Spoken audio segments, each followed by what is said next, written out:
എല്ലാവർക്കും സലു കിച്ചണിലേക്ക് സ്വാഗതം. ഞാൻ സമീറ. ഇന്ന് ഞാൻ തയ്യാറാക്കാൻ പോകുന്നത് വളരെ പെട്ടെന്ന് തന്നെ നമുക്ക് തയ്യാറാക്കിയെടുക്കാൻ പറ്റുന്ന 3 ദീവാലി സ്വീറ്റ്സ് ആണ്. അപ്പോൾ അതെങ്ങനെയാണ് തയ്യാറാക്കുന്നതെന്ന് നോക്കാം. ഒരു പാൻ ഗ്യാസിൽ വെച്ചിട്ട് ഞാനിവിടെ ഗ്യാസ് ഓൺ ചെയ്ത് കൊടുത്തിട്ട് ഈ അരക്കപ്പ് നെയ്യ് ഇതിലേക്ക് ഇട്ട് കൊടുക്കാം. ഇനി ഇതിലേക്ക് തന്നെയാണ് ഞാൻ 1 കപ്പ് പാലൊഴിച്ച് കൊടുക്കുന്നത്. ഫ്രഷ് മിൽക്കാണ് കേട്ടോ ഇത്. ഇനി ഇതിലേക്ക് ഞാൻ 3 കപ്പ് പാൽപ്പൊടിയും കൂടി ഇട്ട് കൊടുക്കുകയാണ്. ഇനി ഇതിലേക്ക് ഞാൻ 1/2 കപ്പ് പഞ്ചസാരയും കൂടി എടുക്കുകയാണ്. പൊടിച്ച പഞ്ചസാരയല്ല, സാധാരണ പഞ്ചസാര തന്നെയാണ്. അപ്പം നിങ്ങൾക്ക് മധുരം ഇതിൽ കൂടുതൽ വേണമെങ്കിൽ വീണ്ടും ചേർത്ത് കൊടുത്താൽ മതി. ഞാൻ ഇതിലേക്ക് 1/2 ടീസ്പൂൺ ഏലക്കാപ്പൊടിയും കൂടി ചേർത്ത് ഇതെല്ലാം കൂട്ടിയിട്ടൊന്ന് ഇളക്കി കൊടുക്കും. കട്ട കെട്ടാതെ ഇളക്കി കൊടുക്കണം കേട്ടോ.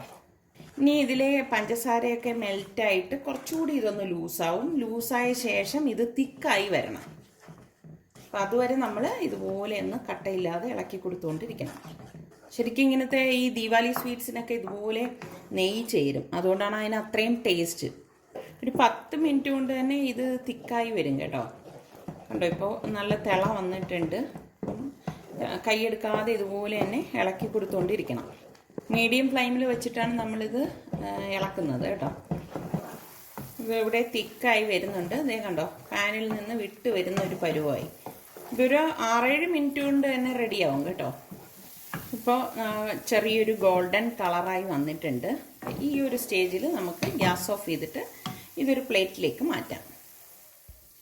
ഞാൻ ഇതുപോലെ ഒരു പ്ലേറ്റിലേക്ക് ഒരു ബട്ടർ പേപ്പർ വെച്ചിട്ട് ഇതുപോലെ പിസ്ത ചെറുതായിട്ട് ഇതുപോലെ കട്ട് ചെയ്തെടുത്ത് വെച്ചിരിക്കുകയാണ്.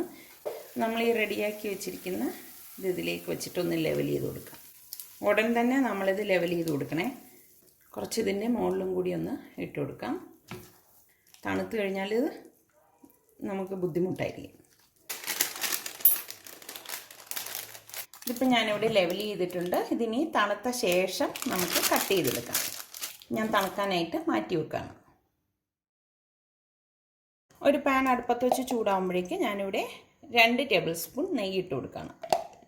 ഈ നെയ്യിലേക്ക് ഞാനിവിടെ 1 കപ്പ് ക്യാരറ്റ് ഗ്രേറ്റ് ചെയ്തെടുത്തിട്ടുണ്ട്. ക്യാരറ്റ് ഇതിലേക്ക് ഇട്ട് കൊടുക്കാം. ക്യാരറ്റ് ഒന്ന് വെന്ത് വന്നിട്ടുണ്ട്. കളറൊക്കെ ഒന്ന് ചേഞ്ച് ആയിട്ടുണ്ട്. ഈ സമയം ഇതിലേക്ക് ഞാൻ 1 കപ്പ് പാലൊഴിച്ച് കൊടുക്കണം. ഫ്രഷ് മിൽക്കാണ് കേട്ടോ. പിന്നെ 1/2 കപ്പ് പഞ്ചസാര. ഇതും പൊടിച്ച പഞ്ചസാരയൊന്നുമല്ല. പിന്നെ ഇതിലേക്ക് 1/2 കപ്പ് പാൽപ്പൊടി ഇട്ട് കൊടുക്കണം. 1/2 ടീസ്പൂൺ ഏലക്കാപ്പൊടി. പിന്നെ ഓറഞ്ചിൻ്റെ പെർമിറ്റഡ് ഫുഡ് കളറ് 2 ഡ്രോപ്പ് ഇട്ട് കൊടുക്കാം. ഇത് ഓപ്ഷണലാണ്. ഇതെല്ലാം കൂട്ടിയിട്ട് നന്നായിട്ടൊന്ന് ഇളക്കി കൊടുക്കണം. ഇതുപോലെ ഒന്ന് തിള വരണം. ഒരു 2 മിനിറ്റ് ഇതുപോലെ തിളച്ച ശേഷം നമ്മളിതിലേക്ക് ഒരു കാര്യം കൂടി ചേർത്ത് കൊടുക്കുക. ഇതിപ്പോൾ നല്ലതുപോലെ ഒന്ന് തിളച്ച് ചെറുതായിട്ടൊന്ന് കുറുകിയിട്ടുണ്ട്. ഈ സമയം ഞാനിവിടെ 1/2 കപ്പ് റവ എടുത്തിട്ടുണ്ട്. ഞാനിവിടെ റോസ്റ്റഡ് റവയാണ് എടുത്തിരിക്കുന്നത്. ഇപ്പോൾ റോസ്റ്റഡ് അല്ല എന്നുണ്ടെങ്കിൽ ഒന്ന് വറുത്തിട്ട് വേണം നമ്മൾ ഇതിലേക്ക് ഇട്ട് കൊടുക്കാനുള്ളത്. ഇതെല്ലാം കൂട്ടിയിട്ടൊന്ന് ഇളക്കി കൊടുക്കണം. ഇതിലേക്ക് ഞാൻ 1 ടീസ്പൂൺ പിസ്ത പൊടിച്ചതും കൂടി ഇട്ട് കൊടുക്കുകയാണേ. ഇപ്പോൾ റവ ചേർത്ത് കഴിയുമ്പോൾ തന്നെ ഇത് പെട്ടെന്നൊന്ന് കുറുകും. അപ്പോൾ നമ്മളിത് കട്ട കെട്ടാതെ ഒന്ന് ഇളക്കി കൊടുത്ത് വേണം തിക്കാക്കി എടുക്കാനുള്ളത്.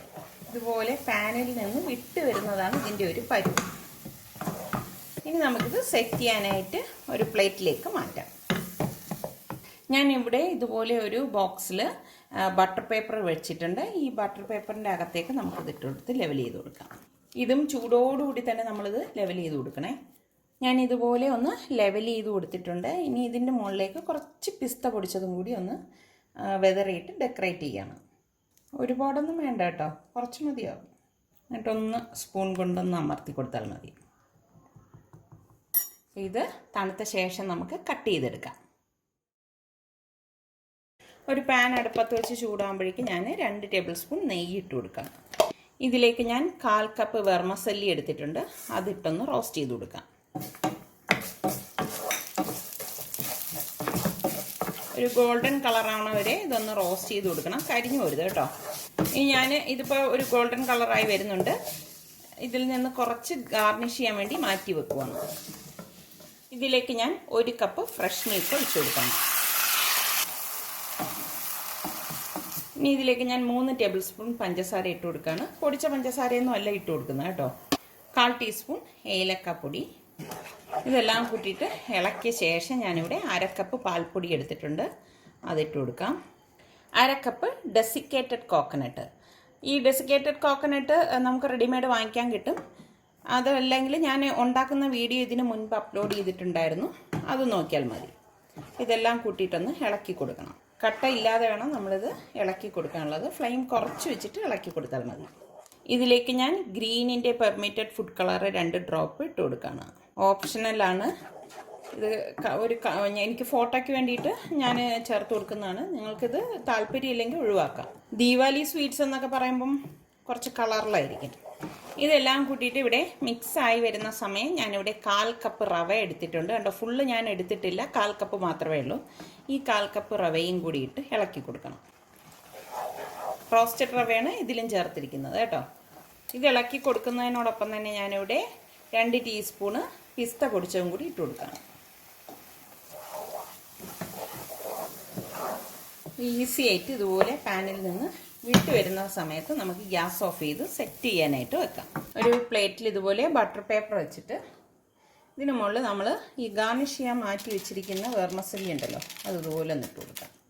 ഈ മിക്സിങ് ഇതിലേക്ക് വെച്ചിട്ടൊന്ന് ലെവൽ ചെയ്ത് കൊടുക്കാം. ചൂടോടെ തന്നെ ലെവൽ ചെയ്യണം കേട്ടോ.